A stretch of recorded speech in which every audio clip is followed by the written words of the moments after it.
अंदर पीटीआई की मखसूस नशिस्तों का फैसला आ गया है। आप उस फैसले के बारे में और सुप्रीम कोर्ट के बारे में क्या कहेंगे? पापा, मैं ये कहना चाहूँगी कि जो सुप्रीम कोर्ट का फैसला आया है कि पाकिस्तान तहरीक इंसाफ से उसकी मखसूस सीटें छीन ली गई हैं, ये तो फैसला बच्चे बच्चे को पता था। और जो आप सुप्रीम कोर्ट के बारे में कह रहे हैं, सुप्रीम कोर्ट के साथ कोर्ट लफ्ज़ नहीं चलता।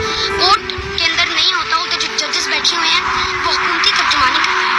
हुकूमत के जज वो होते हैं जो इंसाफ करते हैं। हमारे अदालती निज़ाम में ना हमें इंसाफ मिल सकता है ना वो अदालत। कोर्ट के अंदर पीटीआई की मखसूस नशिस्तों का फैसला आ गया है। आप उस फैसले के बारे में और सुप्रीम कोर्ट के बारे में क्या कहेंगे? पापा, मैं ये कहना चाहूँगी कि जो सुप्रीम कोर्ट का फैसला आया है कि पाकिस्तान तहरीक इंसाफ से उसकी मखसूस सीटें छीन ली गई हैं, ये तो फैसला बच्चे बच्चे को पता था। और जो आप सुप्रीम कोर्ट के बारे में कह रहे हैं, सुप्रीम कोर्ट के साथ कोर्ट लफ्ज़ नहीं चलता। कोर्ट के अंदर नहीं होता, वो तो जो जजेस बैठे हुए हैं वो हुकूमती तर्जुमानी करते हैं।